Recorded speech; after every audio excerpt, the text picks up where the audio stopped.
Цэнхэр дэлгэцэн үзэн суугааны үзэгчдээ энэ орой мэнд хүргэе. Бүтээн байгуулалтын цаг нэвтрүүлэг манай их хөөхлөхөд бэлэн болоод байна.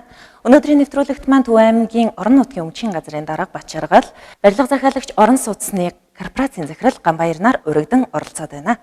Ингээд та бүхэнд энэ өдрийн мэнд хүргэе. Энэ өдрийн мэнд хүргэе. Баярлалаа. Юун төрөнд орон нутгийн өмчийн газрын талаар бас мэдээллийг иргэдтэй өгвөл зүйтэй хаа гэж бодож байна. Бачаргал дарга маань орон нутгийн өмчийн газрынхаа талаар, байгууллагын талаар чиг баримжааг нь бас иргэдтэй өгвөл. Өнөөдөр телевиз үзэж байгаа эрхэм үзэгчдийнхаа энэ өдрийн амгалан айлтгая. Манай орон нутгийн өмчийн газар маань Монгол Улсын засгийн газрын 2016 оны 8 сарын 3-ны өдрийн 9-р тогтоол, мөн аймгийн засаг даргын 2016 оны 9 сарын 1-ний өдрийн 508 дугаар захирамжаар анх үүсгэн байгуулагдсан. Манай орон нутгийн өмчийн газар маань дотроо өмчийн алба, худалдаа авах ажиллагааны албасан 2 бүтц чигүүрхтэй нийт төрийн захиргааны болон төрийн үйлчлэгээний 15 ажилтан албаагч нартайгаар одоогоор үйл ажиллагаагаа явуулж байна. Манай байгууллагын үндсэн хэрэгжүүлэх чигүүрэг маань төрийн болон орон нутгийн өмчийн тухай хуулийн хэрэгжлийг орон нутагт хангаан ажиллах, мөн өмч хөрөнгийн ашиглалт чанар байдлыг сайжруулах, өмчийн бүртгэлийг бүртгэлээр тавих хяналтыг сайжруулах их зэрэг үйл ажиллагааг бол тухайн өмчийнхаа хуулийн хүрээнд зохион байгуулан ажилладаг. Мөн дээр нь төрийн болон орон нутгийн өмч хөрөнгөөр бараа ажил үйлчлэгээ худалдаа авах тухай хуулийн хэрэгжлийг бас орон нутагт ханган ажиллаж байна. Энэ хүрээнд бас аймгийн засаг даргын эрхлэх асуудлын хүрээнд батлагдсан худалдаа авах ажиллагааны төлөвлөгөөг бас бид аймгийн хэмжээнд нэгтгэн зохион байгуулж ажилладаг. Мөн аймгийн засаг даргын хүрээний хилцс агентлагууд мөн сумдуудын түвшинд бас худалдаа авах ажиллагааны чиглэлээр бас заавар зөвлөгөө чиглэлийг өгч зохион байгуулан ажилладаг ийм чиглэлтэй байгууллага байгаа. Ер нь бол манай орон нутгийн өмчийн газар маань аймгийн засаг даргын мөрийн хөтөлбөр тусгагдсан шилэн тендер шалгуулалтыг зохион байгуулах, шилэн тендерт 100% шилжих зорилгоор бас үйл ажиллагаагаа чиглүүлэн ажиллаж байгаа. Энэ хүрээнд Төв аймгийн барилга захиалагч орон сууцны корпорацтай хамтран үйл ажиллагаа явуулдаг. Барилга захиалагч орон сууцны корпорац маань үндсэн зохион байгуулагдах худалдаа авах ажиллагааныхаа үндсэн ажлынхаа даалгавар тоо хэмжээг өгөгдлийг бол манай байгууллагт ирүүлсний үндсээр бид бүхэн тухайн ажлын холбогдох худалдаа авах ажиллагааг зохион байгуулан ажилладаг ийм чиглэлтэй байгууллага. Мөн энэ хоёр хуулийн хүрээнд аймгийн иргэдийн төлөөлөгчдийн хурал болон засаг даргад эрхтэх асуудлын чиглэлээр мэргэжил арга зүйн зөвлөгөө өгөх, мэргэжил арга зүйн удирдлагаар хангах, холбогдох байгууллага сумдуудыг бас орон нутгийн өмчийн тухай хууль, төрийн болон орон нутгийн өмч хөрөнгөөр бараа ажил үйлчлэгээ худалдаа авах тухай хуулиудыг хэрэгжлийг бас хангах бас хуулийн чиглэлээс зөвлөгөө өгч ажиллаж байгаа ийм чиглэлийн байгууллага байна. Орон нутгийн өмчийн газар барилга захиалагчийн орон сууцны корпорацтай ер нь бол байнгын холбоотой ажилладаг. Тэгэхээр барилга захиалагч орон сууцны корпорацийн хувьд бас байгууллагын хажигүүргийн талаар иргэдтэй танилцуулах хаа гэж бодож байна. Тэр манай байгууллага аймгийн иргэдийн төлөөлөгчдийн хурлын 2017 оны 10 сарын 1-ний өдрийн 121-р тогтоолоор байгуулагдсан. За аймгийнхаа хэмжээнд дараах үндсэн чиглэлүүдийг хэрэгжүүлэн ажиллаж байна. За үүнд нэгдүгээр аймгийн орон сууцны хөтөлбөр бодлогыг хэрэгжүүлэх, орилт бүлгийн иргэдийг түрээсийн орон сууцаар хангах бодлого зорилтыг нэгтгэн зохион байгуулах. Хоёрдугаарт улс аймаг орон нутгийн төсвийн хөрөнгөөр баригдаж байгаа барилга байгууламжинд энэ зураг төсвийн захиалагчийн үргийг гүйцэтгэх, за мөн мэргэжлийн чиг баримжаа өгөх, хяналтыг хийх. Гуравдугаарт бол аймгийн хэмжээнд шинээр баригдах болон их урсгал хийж байгаа барилга байгууламжуудын зураг төсвийг шинээр хийх, зохиогчийн хяналтыг хийх, үндсэн чиглэлүүдийг хэрэгжүүлэн ажиллаж байгаа ийм байгууллага. 2019 оныг бүтээн байгуулалтын жил болгож аймгийн хэмжээнд зарласан. Орон нутгийн өмчийн газраас ерөн 2019 онд ямар үйл ажиллагааг хийхээр төлөвлөж байгаа вэ? Тэр үйл ажиллагааны талаар бас иргэдтэй мэдээлэл өгвөл. Орон нутгийн өмчийн газар маань ер нь аймгийн төсвийн ерөнхийлөгчийн захирагчийн хүрээнд батлагдсан худалдаа авах ажиллагааны төлөвлөгөөг бол зохион байгуулан ажилладаг. Мөн дээр нь улсын төсвөөс эрхшилж ирсэн ажлуудыг бас ажлуудын худалдаа авах ажиллагааг зохион байгуулан ажиллаж байгаа.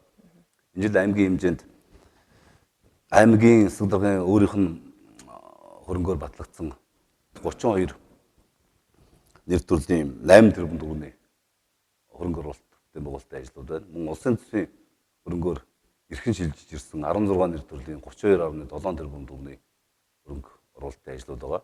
Энэ бүхэн дээр манай орон нутгийн өмчийн газар худалдаа авах ажиллагааг барилга захиалагч орон сууцны корпорац болон бус мөн иргэний төлөөлөл бусад холбогдох мэргэжлийн байгууллагуудтай хамтран зохион байгуулан ажиллахаар төлөвлөж байна. Одоогийн байдлаар бид бүхэн нийт 2019 онд зохион байгуулах худалдаа авах ажиллагааныхаа төлөвлөгөөнийхөө 50 орчим хувийг бол зохион байгуулан ажиллаад явж байна. Өөрөөр хэлбэл нэр дурдаад явах юм бол Төв аймгийн хэмжээнд бид бүхэн энэ жил орон нутгийн төсвийн хөрөнгө болон улсын төсвийн хөрөнгө оруулалтаар нэлээд олон ажлуудыг хийхээр төлөвлөсөн байгаа. Нийт 2019 онд бол орон нутгийн хөгжлийн сангийн хөрөнгөөр зайлан 3.5 тэрбум төгрөгийн 20 ажлыг зохион байгуулж хэрэгжүүлнэ. Үүнд нийтийн эзэмшлийн 100 мод сумд байгаа нийтийн эзэмшлийн 26 дугаар байрнуудын гадна фасадны засварын ажлыг зохион байгуулан ажиллана. Мөн Баян Өнжөө сумын эрүүл мэндийн төвийн засварын ажлыг бас 180 сая төгрөгөөр сурлаж ажиллана. Мөн 100 мод сумын бүжингэн цэцэрлэгийн А байрны их засвар байна. Мөн Мөнгөнмөрт сумын цэцэрлэгийн байлгын дээврийн засвар зэрэг ажлуудыг бол 60-аас 80 сая төгрөгөөр худалдаа авах ажиллагааг зохион байгуулж ажиллагаар бэлтгэл ажил хангадаад тендерийг зарлаад явж байна. Мөн Эрдэнэ санд Дэлгэр хаан зэрэг сумдын сургуулийн барилгын засварыг бас зохион байгуулж ажиллаж байна. Сумбар сумын сургуулийн барилгын дээврийн засварын ажлыг бас бид бүхэн тус бас зохион байгуулан ажиллагаар бэлтгэл ажил хангадаад явж байна. Мөн 100 мод суманд жишг гэр хорооллыг эрчим хүчний нэгдсэн системд холбох ажлыг бас үе шаттай зохион байгуулан ажиллаж байгаа. Өнгөрсөн 2018 оноос эхэлж байсан жишг хорооллолд эрчим хүчний нэгдсэн системийг хатгах ажлыг зохион байгуулж эхэлсэн. Энэ жил үнийн үргэлжилт болгож бас үлдэгдэл ажлыг нь 200 орчим сая төгрөгөөр худалдаа авах ажиллагааг зохион байгуулан ажиллаж байна. Мөн Борнуур Баян цагаан зэрэг сумдын сургууль дотор байрыг бас ариун цэврийн байгууламжтай болгохоор мөн аймгийн худалдаа авах ажиллагааны төлөвлөгөөнд тусгагдсан энэ ажлыг бас зохион байгуулан ажиллана. Мөн Алтан булаг, Арх ус, Аргалант, Баянцэг Заамар, Мөнгөнмөрт, Өндөр ширээ, Сүмбэр, Сэргэлэн, Цээл зэрэг сумдууд бол эмнэлгийн хангаж шатны хүсдэг онцлогооны мобайл технологийн иж бүрэн оног төхөөрөмжийг бас худалдаа авахаар бас худалдаа авах зохион байгуулалт ажиллаж байгаа. Энэ хэдэн сумдуудын үлдсэн сумдуудыг бол бид өнгөрсөн жил 12 сумд бас мобайл технологиг зохион байгуулж худалдаа авах зохион байгуулж ажиллаад сумдуудынхаа эмнэлэгт бол мобайл технологийн иж бүрдлийг хүлээлгэн өгсөн. Энэ мобайл технологийн иж бүрдэл маань сумын малчид хөдөлмөрчид иргэд бол явуулаар эмнэлгийн хангаж шатны тусламж үйлчилгээ зүрхний эхо бичлэг мөн зүрхний бичлэг дээр нь сахар хэмжигч, холестерин хэмжигчдийн тийм үйлчлэгээг бол эрүүл мэндийн үйлчлэгээг бол гэртээ байж байгаад явуулаар багийн үйлчлэг, явуулын эрүүл мэндийн үйлчлэгээг авахын боломжийг бол хангаж өгсөн юм онцлогтой төхөөрөмжүүд байгаа.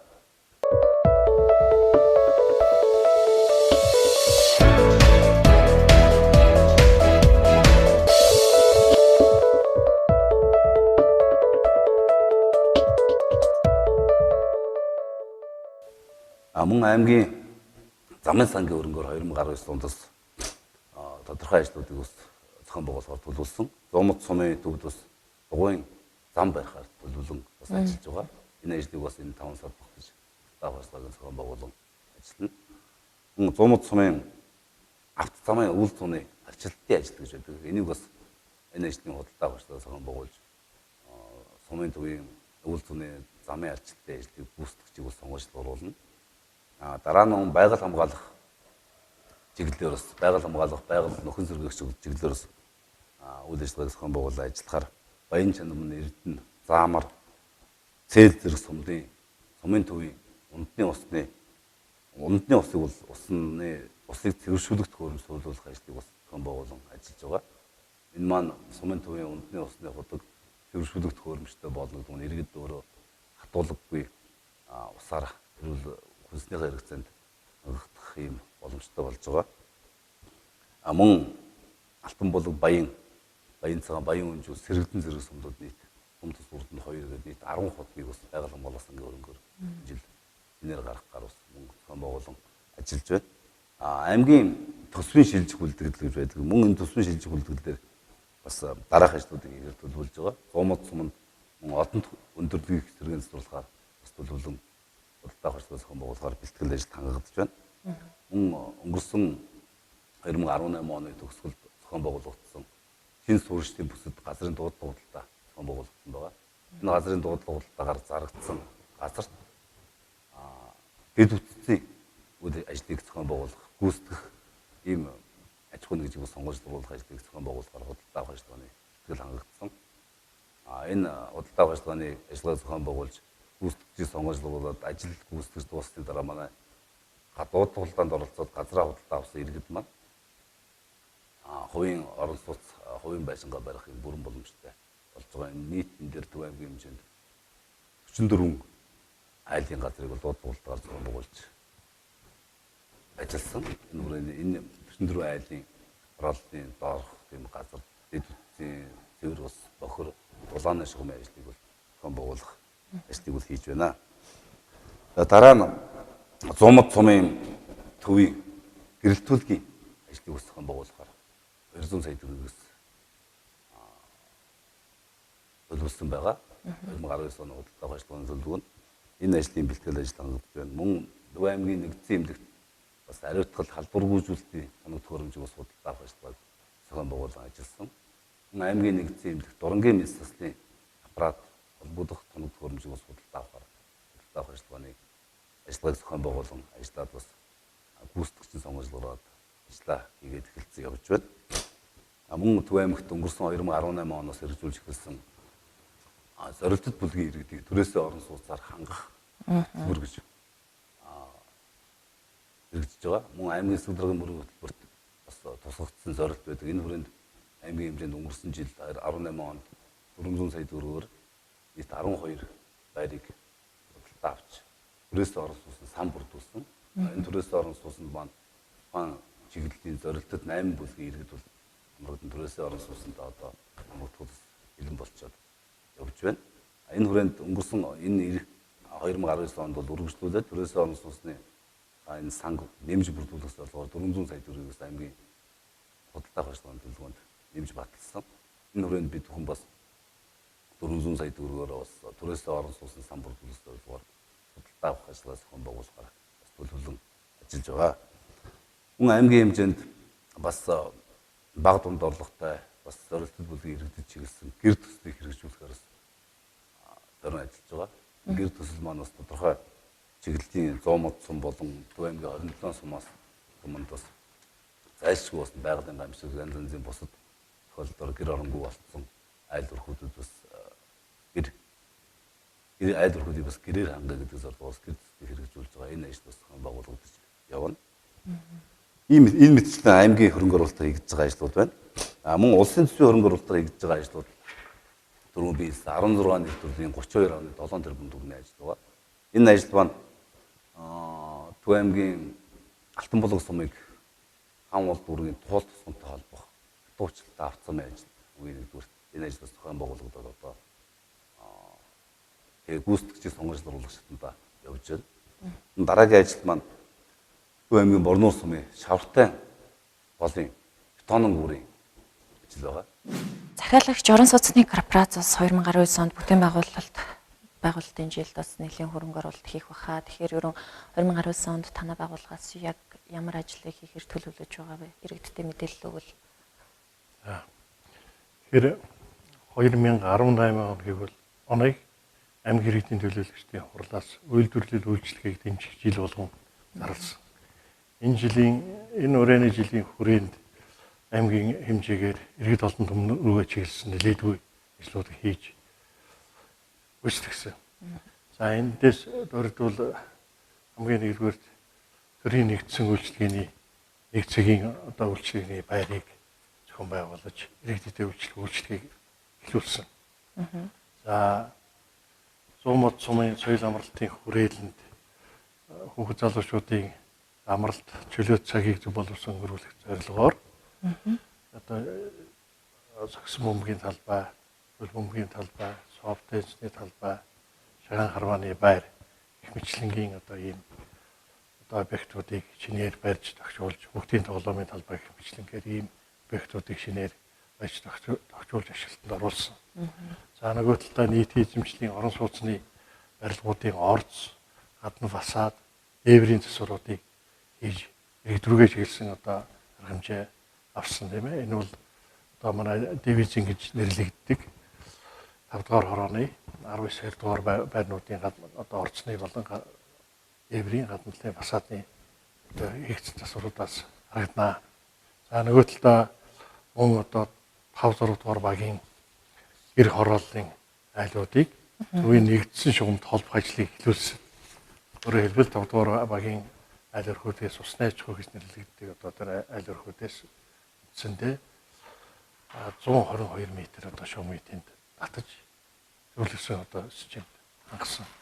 За нөгөө талдаа бол Улсын төсвийн хөрөнгө оруулалтаар нийтдээ 2018 онд 5.3 тэрбум төгрөгийн ажил, орон нутгийн хөгжлийн сангаас бол нийтдээ 3 тэрбум төгрөгийн ажил хийгдсэн. Үндсэндээ 26 төслөөр хэмжээ хэрэгжсэн. Эд иргэд олон төгрөгөөр чиглэсэн ийм одоо арга хэмжээнүүдийг хийж зохион байгуулсан. За мөн 2018 он бол Төв аймгийн хувьд бас хөрөнгө оруулалтын хувьд бас баггүй одоо хөрөнгө оруулалт хийгдсэн одоо жил байна. За жишээлбэл бол Батсан бүр Эрдэнэ, Баян Жаргалан сумд бол тус бүрдээ 100-аас 160 хүүхдийн дотор байрууд барьж ашиглалтанд орсон тийм ээ. За дээрэс нь автовокзалын одоо аймгийн төвд бол автовокзалын барилга шинээр эхлэж гүйцэтгэл нь одоо 90% байна. За мөн одоо манай аймгийн Мөнгөн морд Баян дэлгэр сумдад бол соёл спортын төвийн зохицуур барилга баригдаж эхэлсэн. Гүйцэтгэл нь мөн одоо ирээд байна. Мэтлэнгээр 18 он бол Төв аймгийн хувьд нийгмийн салбаруудаа их хэмжээний хөрөнгө оруулсан. За мөн аймгийнхаа төв иргэд олон төгрөгөөр чиглэсэн ийм болон алдар хэмжээнүүд хийгдсэн он жил болж өнгөрсөн. За 2019 оныг бүтээн байгуулалт хөрөнгө оруулалтын жил болгон одоо аралсан. За энэ өрөөний жилийн үеийн сая манай чинь бол зохицуулалтын газрын дарга ярьлаа. Автозамын одоо 2 томоохон одоо замыг одоо сумтай холбох ажил хийгдэнэ. За үүн дээр нэмэгдээд бол энэ жил за манай аймгийн Цээл бүрэн сумын баг сургуулийн барилгыг өргөтгөл. За дээрэс нь Хотал Цайтам сум Баян сумын дотор байрны барилга. За Жаргалан сумын дотор байрны барилга. Дээрэс нь Сэргэлэн сумын сургуулийн их засвар. Баян сумын соёлын төвийн их засвар зэрэг одоо барилга байгууламжтай холбоотойгоор хөрөнгө оруулалт их засварын одоо ажлууд нэгтгэр төлөвлөгдөж одоо үндсэндээ төсөлийг бол захиалагчийн зүгээс боловсруулан худалдаа авах ажиллагаа шилжүүлээд байна. Орон нутгийн өмчийн газраас амьгтаа хийгдэх бүтээн байгуулалтыг ярьлаа. Улсын төсвийн хөрөнгө оруулалтаар ямар үйл ажиллагааг хийхээр бас төлөвлөж байгаа вэ? Сая Ганбаяр дараагаас дөрвөлжсэн цохос товч ярьлаа л да. 2019 онд аймгийн хэмжээнд эрдэнэ төлөвлөгчд орлоос хөрөнгө оруулалт бүтээн байгуулалтын жил болгон зарласантай холбогдуулан тодорхой бас бэлтгэл ажлыг хийж байж бас энэ хүрээний ажлыг зарласан. Энэ хүрээнд бас улсын төсвөөс аймгийн хэмжээнд 16 нэр төрлийн нийт 42.7 тэрбум төгрөгийн хөрөнгө оруулалтын ажилд хэрэгжихээр батлагдсан байгаа. Энэ хүрээнд бид бүхэн хамгийн нийт түрүүнд ярьсан Алтан буланг сумын хатуу уучлалтай автозамын ажил байгаа. Нийт 13.7 км замын ажил. Энэний гүйцэтгэгчийн сонгуульд болохоор тендерийг зохион байгуулан ажиллаж байна. Мөн Борноор сумын шавартайн голын гүүрийн их засварын ажил байгаа. Тав хүмүүс өнгөрсөн жил байгалийн гамшиг мөн үерийн улмаас тухайн гүүр маань бас эвдрэлд орж бас зорчих автоврээр ирсэн зорчих боломжгүй болсон байгаа. Энэ ажлыг бас зохион байгуулахаар шинээр гүүрийг бас эргэн засварлаж ашиглалтанд оруулахаар энэ ажлыг зохион байгуулж ажиллаж байна. Энэ сумын төвийн автозамын холболтын ажил гэж байгаа. Төв аймгийн Эрдэнэ санд сумыг сумын төвийг хойдлын мянганы замын эвтэй баруун талын тэнгис баруун тэнгистэй холбох 3.2 км автозамын ажил байгаа. энэ ажлыг бас зохион байгуулан ажиллана. Мөн аймгийн төв дээр 100 мод суманд багийн төвийн барилга байгаа. Баян өшөө баг. Багийн төвийн барилгын ажлыг бас шинээр зохион байгуулна. Мөн аймгийн төвийн нацгдурж баг дээр багийн төвийн барилга шинээр барина. Өнгөрснээр бид хүмүүс өнгөрсөн жилүүдэд аймгийн төв дээр энэ аймгийн 6 баг маань зургуулаа 100% багийн төвийн шинэ өөрийн гэсэн үйл ажиллагаа явуулдаг багийн төвийн барилгатай болж байгаа юм. Энэ хүрээнд бид энэ жил 19 онд 2 багийн төвийг шинээр барьж ашиглалтанд оруулнаа. Мөн дээр нь сумын эрүүл мэндийн төвийн засварын ажил гэдэг Дэлгэрхан сумын үе эмнэлгийн засварын ажил байна. Дотор байрны барилга Ухтаал цадын сумын дотор байрны барилгын ажил байгаа. Энэ ажлыг бас бид нэр гүйцэтгэгчийн сонгож шалгуулахаар худалдаа авах зохион байгуулан ажиллаж байна. Мөн өндөр ширээт сумын дотор байрны барилгын ажил байгаа. Энийг бас гүйцэтгэгчийн сонгож дуулахаар бас тендерийг зарлалцсан явж байна. Спортын төрөлтсөн сургуулийн барилга гэдэг барилгын ажил байгаа. 640 хүүхдийн судалтай барилга. Энэ маань Төв аймгийн 100 мод суманд баригдана. Одоо өөрөөр хэлбэл саяхан улсын хурлын гишүүн Мяган Бай Игэл гишүүн хүрэлцэн ярьж бас 640 хүүхдийн сургуулийн шавыг бол тавьсан. Энэ сургууль маань одоо бид хүний ярьж байгаа мянган айлд Манчестер өргөө хороолт үе мянган айлд дотор 640 хүүхдийн спортын төрөлцсөн дунд сургууль шинээр энэ 19 онд баригдаж эхлэх нэ. Мөн дээр нь сургуулийн барилга Төв аймгийн Цэс суманд шинээр баригдана. Мөн Цэс сумын хүүхдийн хүчин чадал бас одоо байгаа сургуулийн хүчин чадал нь хүүхдийн тоондоос өрөхгүй хүчин чадал нь бас багцсны улмаас шинээр шинэ сургууль барихаар Цэс суманд бас төлөвлөж энэ ажлыг зохион байгуулан ажиллаж байна. Сургуулийн барилга 940 хүүхдийн сургуулийн барилга Төв аймгийн Батцанбор суманд шинээр барихаар бас ихтгэл ажил хангалтад зураг төсвийг бас бид нар хийлгээд явж байна. Энэ дээр нь сургуулийн дотор байрны барилга Төв аймгийн Жаргалан суманд байгаа. Жаргалан суманд бас 100 ортой сургуулийн дотор байрны барилгыг шинжлэх шинээр барьж ашиглалтанд оруулна. Цэцэрлэгийн барилга Төв аймгийн Баян Чанарман суманд бас 100 хүүхдийн ортой цэцэрлэгийн барилгыг Төв аймгийн Баян Чанарман суманд шинээр барьж ашиглалтанд оруулахаар бэлтгэл ажил хангалттай явж байна. Төв аймгийн Сэргэлэн сумын сургуулийн их засварын ажил байгаа. Энийг бас энэ онд зохион байгуулж ажиллана. Сумын төвийн соёлын төвийн барилгын их засварга Төв аймгийн Баян хангаа суманд байгаа. Бас энэ ажлыг зохион байгуулж ажиллана. Спорт цогцлборын барилга Төв аймгийн Хүн суманд 450 хүний судалтай спорт цогцлборын барилга барихаар ингэж ажиллаж байна. Энэ ажлууд маань бас өнөөдөр аймгийн засгийн даргад эрхэн шилжиж ирээд холбогдох яамдуудаар шилжиж ирээд бид бүхэн худалдаа авах ажлыг зохион байгуулан ажиллаж байгаа 16 нэр төрлийн 32.7 тэрбум төгрөгийн ажил байгаа. Мөн үүнээс гадна холбогдох яамдууд дээр болон төрийн өмчийн борлуулалт суултын газар дээр худалдаа авах ажлыг зохион байгуулахаар бас 3-4 нэр төрлийн ажлууд байгаа. Жишээлбэл Төв аймгийн Эрдэнэ суманд баригдах цэцэрлэгийн барилгын ажил байна. Мөн Төв аймгийн Баян суманд баригдах үүний дотор байрны барилгын ажил, Төв аймгийн Бүрэн суманд баригдах баг сургуулийн барилга гэдэг. Ийм 3 барилгын ажлууд бас энэ жилд шинээрс баригдана. Энийг бол төрийн өмчийн борлуулалт суултын газар дээр худалдаа авах ажлыг зохион байгуулж ажиллах юм аа.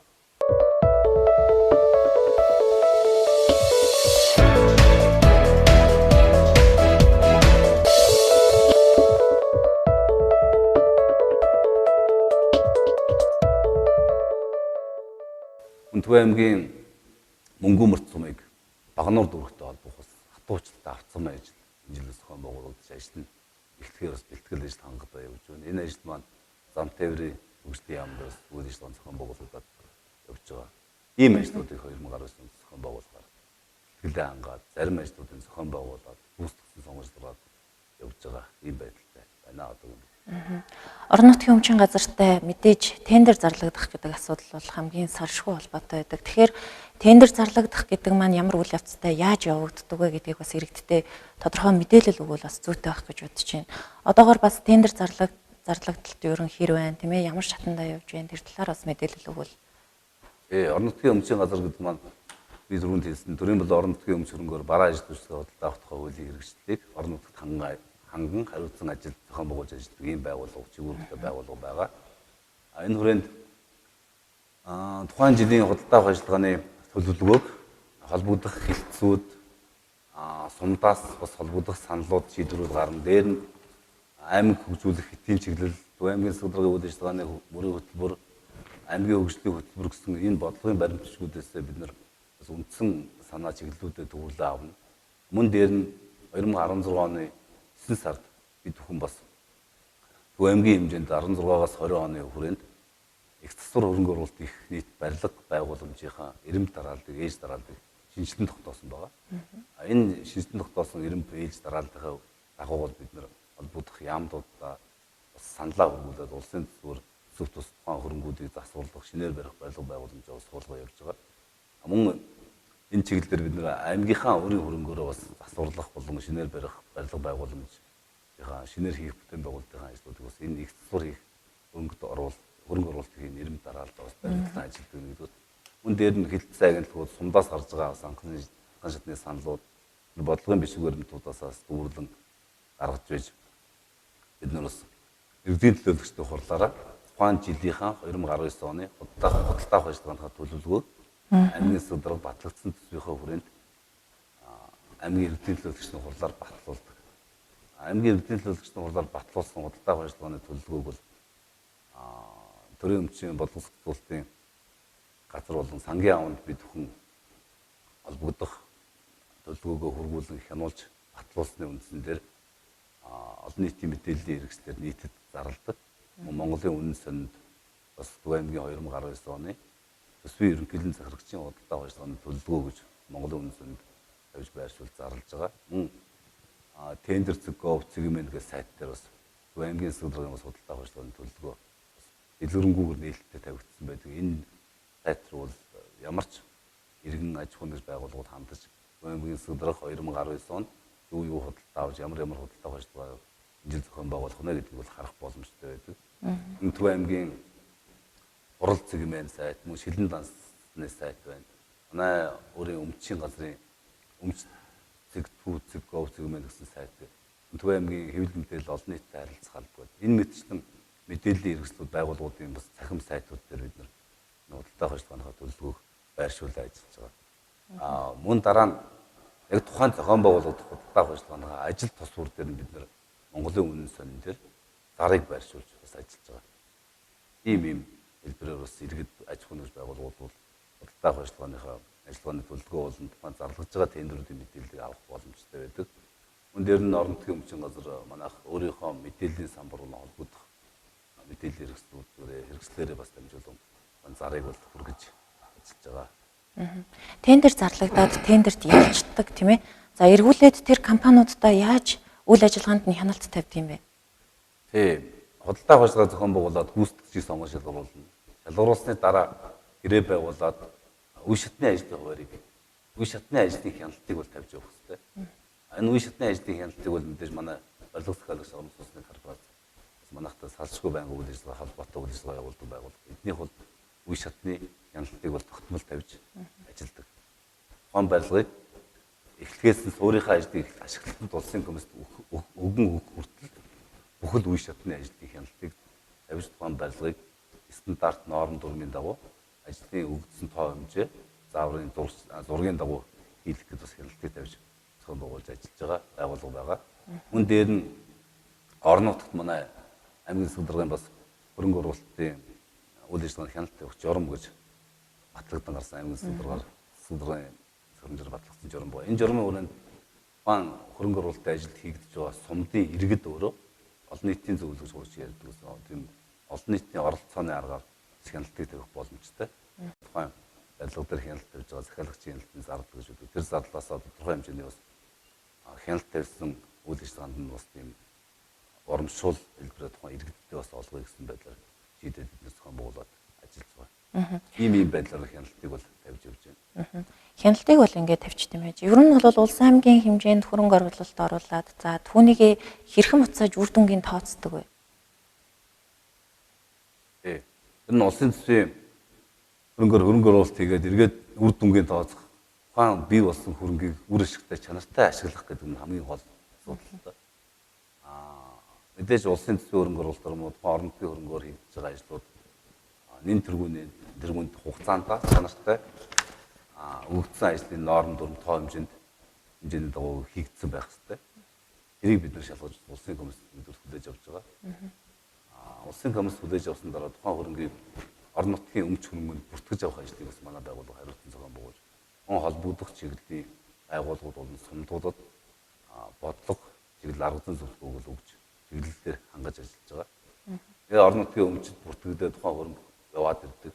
Тэгээ үр дүнгийн бид нар тооцож ажиллахад гол нь тухайн хөрөнгөө чанартай, үр ашигтай, зорилтын дагуу ашиглах ийм л гол үндсэн зарчим байгаа. Түрүүнд та яриандаа дурдчихсан түрээсийн орон сууц гэдэг хөтөлбөрийг бас хэрэгжүүлж байгаа гэж хэлсэн. Тэр талаар бас аймгийнхаа иргэдтэй мэдээлэл өгвөл. Түрээсийн орон сууц хөтөлбөр гэдэг маань Монгол улсын засгийн газраас баталсан түрээсийн орон сууц хөтөлбөр байдаг. 2015-аас 20 онд дууссан хэрэгжих хөтөлбөр байгаа. Энэ хөтөлбөрийн хүрээнд аймгийн засаг даргын мөрийн хөтөлбөрт бас тусгагдсан. 50-аас доошгүй иргэдийг бас түрээсийн орон сууцнд хамруулахаар бас зорилт дэвшүүлсэн байдаг. Одоогийн байгаа байдлаар Төв аймгийн хэмжээнд бол хувийн хвшлийн болон хувийн байгууллагуудын, хувийн компаниудын хувь иргэдийн түрээсж байгаа түрээсийн орон сууц бол Төв аймгийн хэмжээнд нэлээд их байна. Түрээсийн орон сууцнд хамрагдж байгаа иргэд бол бас нэлээд 142 иргэн түрээсийн орон сууцнд Төв аймгийн 100 мод хүмүүс бол түрээсийн орон сууцнд амьдарч байна гэсэн тийм статистик судалгаа байдаг. Энэ хүрээнд үндэслээд бид бүхэн бас өнгөрсөн жил 400 сая төгрөгөөр нийт түрээсийн орон сууцны сан бүрдүүлэх зорилгоор 11 байрыг худалдаа авсан. Тэгээд нь аймгийн түрээсийн орон сууцны хөтөлбөрийнхөө хүрээнд бас эд бүтц чухам сүлжээг шийдэгдсэн газар дээр орон сууц барьж байгаа тохиолдолд тухайн аж ахуйн нэгж байгууллага түрээсийн орон сууц хөтөлбөрийн зорилтын хүрээнд нийт барьж байгаа талбай, нийт орон сууцныхаа нийт метр квадратын талбай 2% түрээсийн орон сууцны санд бас төвлөрүүлдэг юм журамтай. Энэ хүрээнд бид бүхэн бас өнгөрсөн жил тэр түрээсийн орон сууцны хүрээнд нэр баригдсан 30 айлын орон сууцнаас оногдох 30 орчим метр квадрат талбайтай нэг өрөө байрыг бас түрээсийн орон сууцны сандаа үн төлбөргүйгээр аймагт шилжүүлээд авсан. Тэгээд бид бүхэн 12 түрээсийн орон сууцны байртай болсон. 8 зорилт бүлгийн 8 иргэдэд бол тухайн түрээсийн орон сууцнд бол хамруулахаар аймгийн иргэдийн төлөвчдийн улсаас түрээсийн орон сууцнд хамруулах, иргэдийн хамруулах журам гэж батлагдсан гарсан. Энэ журмаар бас 8 бүлгийн иргэдийг бол түрээсийн орон сууцнд хамруулахаар төвшүүлэн тавьсан. Нэгдүгээр 0-аас 18 насны хүүхэдтэй өргөдөл хоолсон эмэгтэй гэж байна. Энэ нэгдүгээр нэг зорилт бүлгийн нэг хэсэг бүлгийн иргэд байгаа. Хоёрт нь өндөр настай иргэд хамт тассан гэж байгаа. Мөн гуравт нь хөгжлийн бэрхшээлтэй иргэн гэж байгаа.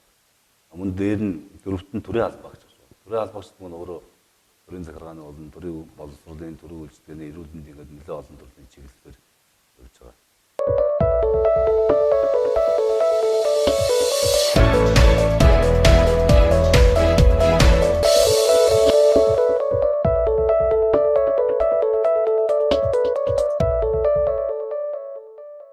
Дээр нь байгалийн гинтийн давагдчихгүй хүчин зүйл болон байгалийн гамшигаас гэр оронгүй болсон иргэд гэдэг. Энэ мэдчилэн 7-8 төрлийн зорилт бүлгийн иргэдийг бол түрээсийн орон сууцнд хамруулж байгаа. 2019 онд бид хүн энэ түрээсийн орон сууцны иргэдийн хамруулалт болоос мөн дээр нь 400 сая төгрөг төсвөлсөн байгаа. Энэ 400 сая төгрөгөөр энэ одоогийн байгаа аймгийн сэлбэрийн барьж байгаа бодлого бол нэгээр нь 400 саяар нэг 10-11 байр худалдаж авах юм байна. Тэрний оронд 400 сая оруулаад газрын асуудлыг шийдээд бүр түрээсийн орон сууц байр бариулъя. Түрээсийн орон сууц тусдаа орон сууц бариулъя. Тэгэхээр бид хүн хамгийн багадаа 400 саяар үлдэгдэл санхүүжилтийг 19-20 онд шийддэг юм уу? Тэр хэлбэрээр шийддэг гэж бодоход эхний ээлжинд орон сууц барихад бол нэг түрээсийн орон сууцны 30 айлын орон сууцны сан бүрдүүлэх боломжтой болоод энэ жил бол энэ зорилгоор ажиллаж байна. Газрын асуудал шийдэгдэх юм бол түрээсийн орон сууцыг барих, гүйцэтгэгчийг сонгогдуулах ажлыг бас хангуулж ажиллана. За Ганбаяр даргаас асууя л да. Орон сууцчлуулах ажил гэж байгаа тийм ээ. Энэ талаар бас иргэдтэй тодорхой мэдээлэл өгвөл. Тэгэхээр манай байгууллагын үйл ажиллагааны нэг зорилго чиглэл нь бол аймгийнхаа иргэдийг юм төсвөрөнтэй орон сууцаар хангах зорилттой. За өнөөгийн статистикээр бол манай аймгийн нийт 30,500 орчим өрхтэй юм байна. Үүний маань одоо 20,000 нь бол гэрт амьдардаг. За үлдэж байгаа 10 мянган өрх нь бол нийт эзэмшлийн за энэ зүрийн одоо хавс, хувийн орон сууцнд өндөрдөг. Ийм статистик тоо. За тэр дотор манай 100 мод сум маань бол 5300 орчмод өрх байна. Энэ 5300 орчмод өрхийн маань за 1700 орчим өрх нь бол нийт эзэмшдгийн орон сууцнд амьдардаг. За 300 орчим иргэн бол одоо хаус хоёр орон сууцнд амьдардаг гэсэн ийм статистик тоо байна. Тэгээ энэ тоог үндсэнд наваад үзвэл нийт одоо оршихуйн нийт өрхийн маань аймгийн хэмжээнд бол 34% нь бол орон сууцнд амьдардаг. За 100 мод сум хэмжээнд бол 37% нь бол орон сууцнд амьдардаг гэсэн ийм статистик тоо байна. Тэгэхээр эдгээр одоо тооноос үндэслээд аймгийнхаа одоо иргэдийг энэ орон сууцлуулах хөтөлбөрт хамруулах. Тэр дотроо зорилт бүлгийн иргэдийг бол үнэтэй төрөлсийн орон сууцнд хамруулах гэсэн ийм бол зорилтыг хэрэгжүүлж ажиллаж байна. За энэ орон сууцлуулах хөтөлбөр бол өнгөрсөн 2018 онд эхэлсэн. Одоо бидний энэ ойролцоо байгаа Манчжургөө хорооллын 2 дахь ээлжийн орон сууцлуулах одоо ажилд бол нийтдээ 360 одоо өрхийн хамруулах барилгын одоо дэд бүтцийн ажил хийгдсэн байна. За энэ 2018 оноос эхлээд за Ирк Сибистрой компани 30 айлын орон сууцыг барьж 18 онд эхэлж одоо энэ 5 сарын 1-нд хүлээлгэж өгч байна. За энэ орон сууцд бол манай цагдаагийн газрын ажилчин албаа агчид хамрагдана. За өнгөрсөн жил манай барилгачдын Төв аймгийн маань барилгачдын холбоо 30 айлын орон сууцыг барьж ашиглалтанд оруулсан. За энэ орон сууцнд бол манай барилгачид за бас одоо иргэд бас орж үндсэндээ 60 айлын орон сууцаар хангагдсан.